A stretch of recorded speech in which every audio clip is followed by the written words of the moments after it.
Hey, what's going on, guys? B Flatten here with a brand new video today. Today we're going to be talking about becoming OP, the Elden Lord in Elden Ring Nightreign. Um, this is just going to be a quick guide, at least I hope it's going to be quick, on how to win more games, become OP, and become consistent, which is something that I think is lacking in a lot of guides, is consistency. Now, a lot of the consistency and how to become OP starts in Roundtable. Now, the first thing you want to do is select your character, obviously, on who you're going to main. And there's a few characters that I would target on how to learn more, because I just think they're better than most. Recluse is really, really good. When you first start off with Recluse, kind of a hard character to learn, but once you do learn her, fantastic.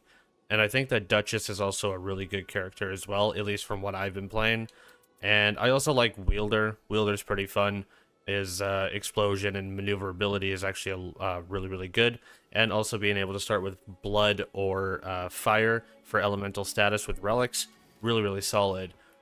Speaking of relics, your relic table is going to be your bread and butter for all of your characters. You can also unlock goblets later on by doing certain quests in Roundtable or by purchasing them from the jar. The jar will start getting these after you defeat your first boss. Line up your perfect relic slot. Some of the things to keep together. I would always look for anything that does status effect at start. Always fantastic. Anything that increases stats to start as well. Also really good.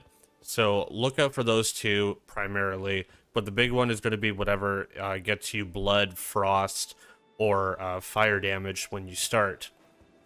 One thing to do for relics as well is go to the jar in between matches. You can use your merc and buy more. And like I said, after you beat the first boss, you can start buying goblets from him so you can get better relics to equip to your characters. Now, before we actually get into a match, the thing that I want to talk about is routing on the map. Make sure that the map becomes your best friend, because this is going to be the thing that you're going to be looking out for on how to target your next location, the circle, and what you want to get. Now, when you look at your expeditions, you can see that all these bosses here have certain icons next to their name. Those icons in the effective tab shows you what these bosses are weak to.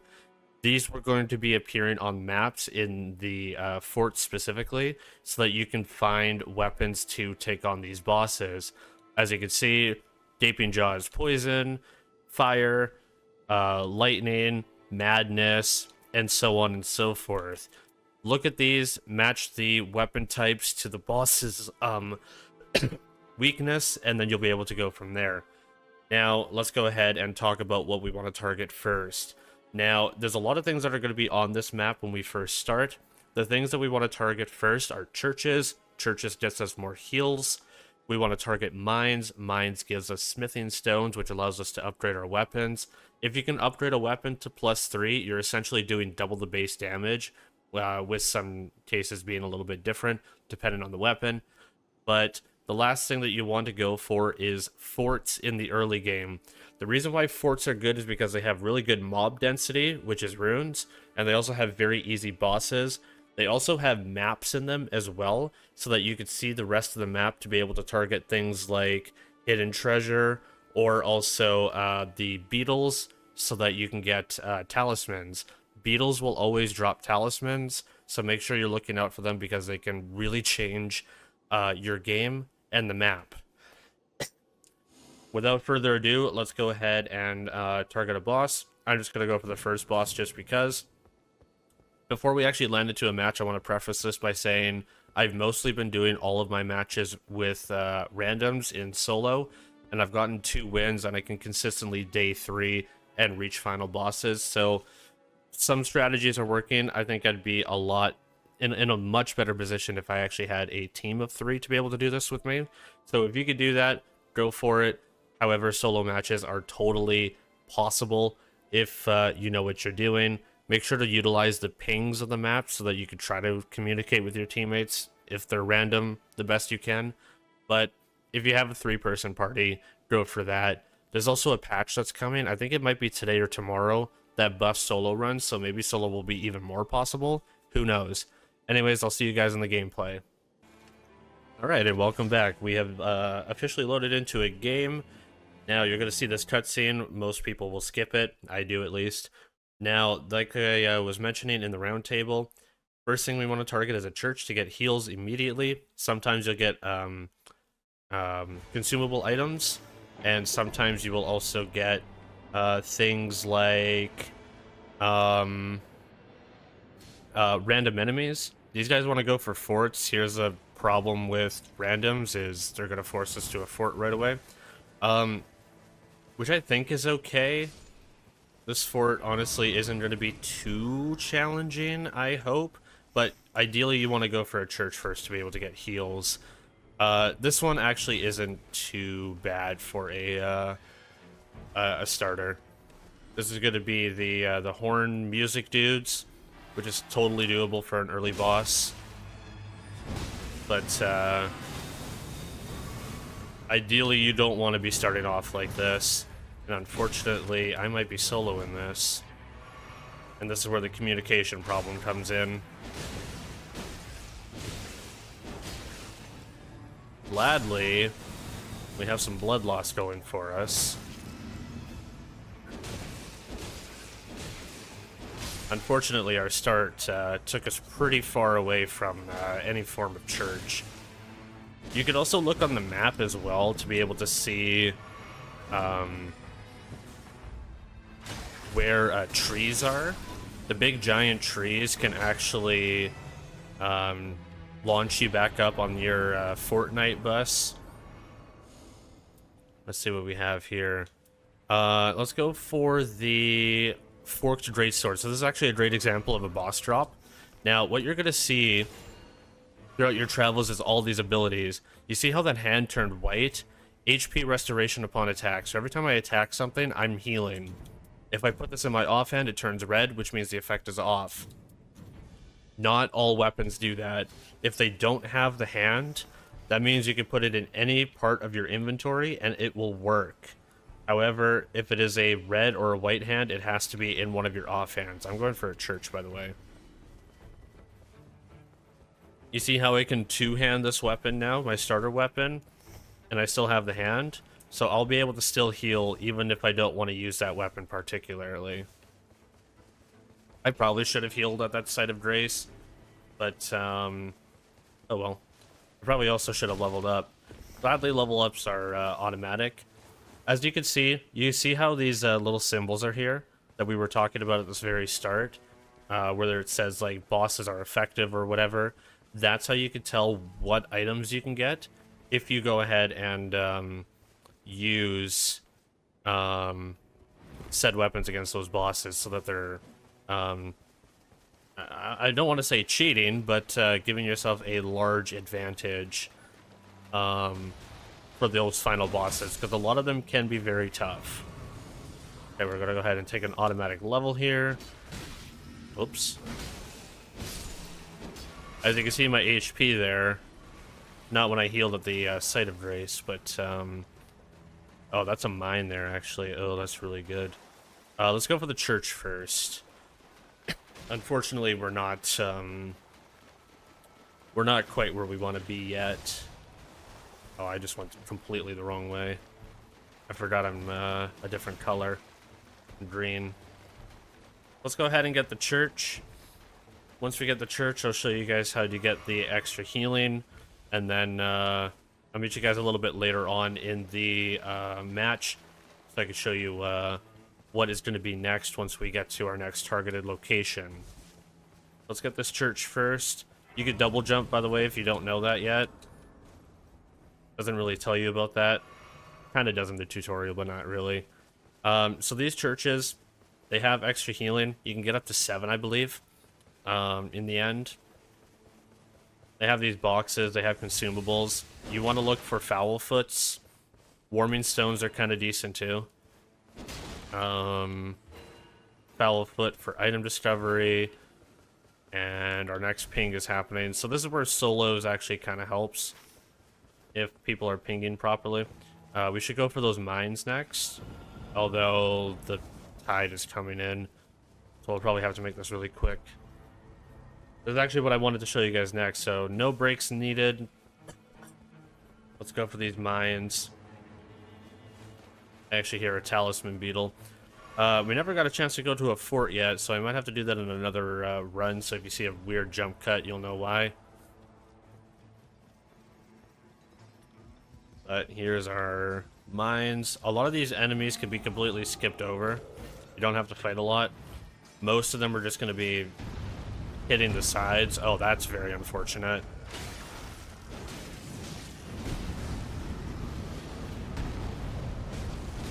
Nice that we actually have a decent recluse.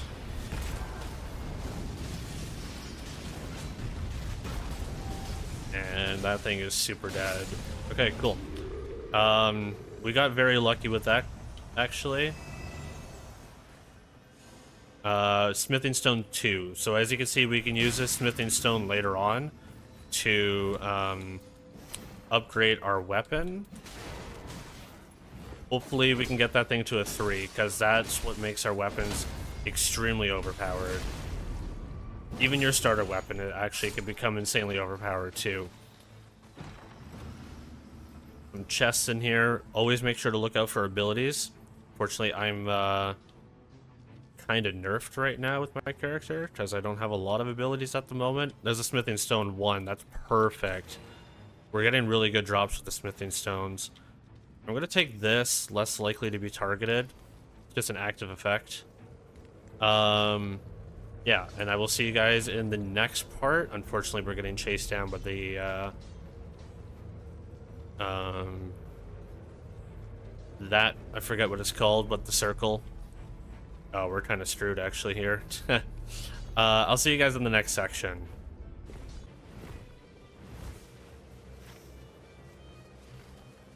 Alright, and welcome back. We made it to our first night. Unfortunately, we were unable to do anything regarding forts, just because we weren't quick enough.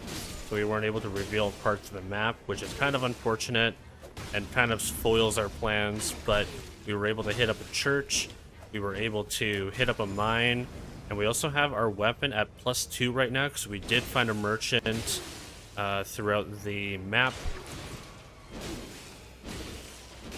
I don't actually remember what this boss was. Pretty sure I fought it before. But, we had a fairly lucky day. Unfortunately, we're only level 4. I wish I was a little bit higher level. Ideally, by first night, you want to attempt to be level 5. Yeah, I would say level 5 is pretty comfortable for what you should be looking out for.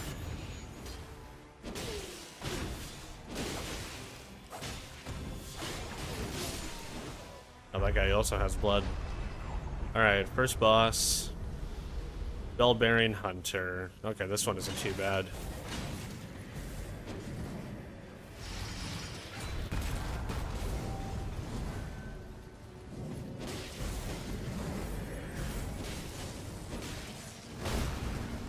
That kind of hurts. Now, if you ended up having gold fowlfoots, always make sure to pop them just before a boss dies. You get tons of souls for it. But also, if you have silvers, feel free to pop those as well. Those are always recommended upon first night. Just to be able to get as many many souls and as many items with potential abilities to be helping you as much as possible. That about does it for the first night. When you reach second night, you're kind of just wash, rinsing, and repeating what you do in the first night. You want to hit up a church, possibly 2, and you want to make sure that you are targeting your forts as well, just to be able to get good mob density. Second night, the only difference is when you're strong enough and when you're confident enough, go ahead and fight great enemies, which will be revealed in the map. I'll show a marker and indicator about what that looks like, just so that you guys can see. And then it's slowly scaling up before the boss, for when night 2 appears. But to go for OP early, churches, mines, forts so that you can reveal the map. Unfortunately, it did not work out too well for me in terms of the forts. So this is not really the ideal first night for me. But it looks like it's still going to be a successful first night regardless. That was a big hit. He's dead. Not quite. Alright, first night is done. I forgot to pop my foul foot in time. That's okay. Parry, critical hits restore, successful attacks restore HP. We can have those stacked, by the way, so don't be afraid to get those. If we hit up a fort in this run, or if we fight a great enemy, I will meet you guys during those fights. But for now, I will see you guys in a bit. Okay, well, we have the markers up. These are targeted bosses and great enemies. They'll appear on the map. If you go ahead and fight those, you'll be able to get a lot of souls off of that. Obviously, they're a lot harder though. But look out for those symbols when they appear during night 2. This is not a fort. This is a ruins, unfortunately. The forts that you're looking for these look something like this. You'll want these. Those are campsites, those are castles. You want forts, not ruins. Alright, we have archers.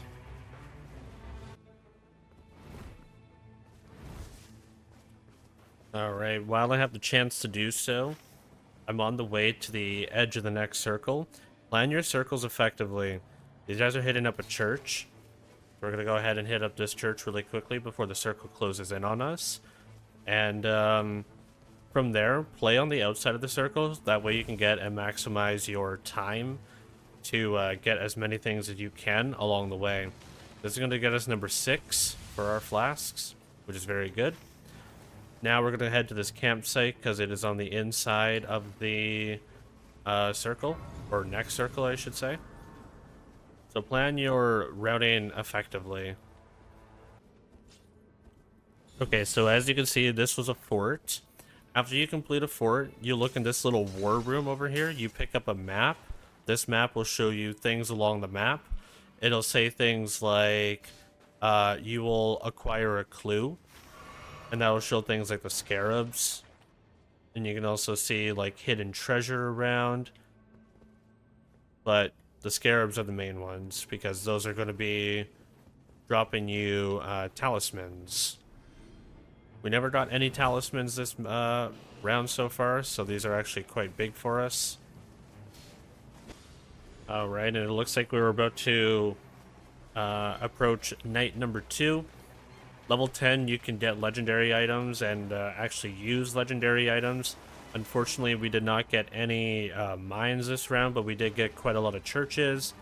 Doesn't always go the way that you want it to go, so always keep that in mind that there is RNG and circles that can screw you over. But let's go ahead and proceed with night number 2, see what happens. Alright, so you got to the final boss. Here we are, day number 3, which is the final boss. You have a merchant here. You have a Sight of Grace before you go on. I don't think we have enough to raise our weapon to level 3, unfortunately, because we only have a Smithing Stone 1. But if you have the opportunity, make sure to pick up one of the flasks here. They're actually pretty good. Significant one-time damage negation, heals HP when low, converts damage received into HP for a short time. All of them aren't too bad. However, if I want to push level 11, I can't do one of those. I think I'm going to take the level. It's a little bit more valuable to me. If you are able to hit up mines, make sure to get your weapon to level 3 if you can. Me, already having a +2, it's looking pretty good with the 161 damage. Everything else is pretty low. We did get some abilities here. Improved crits, HP restoration, blight resistance. All of them not great, except for restoring HP. And improved critical hits. If you're new to Nightreign, I would always look for HP restoration upon attacks. It's just super good and super handy, so you don't have to spend your Estus. But if you can find things like improved dual wield or two hand, things like that are also really good. We're about to fight the final boss. I'll meet you guys at the end, whether we succeed or whether we fail, and we'll do a little bit of a closer. And I'll see you guys. I'll see you guys when we make it or don't.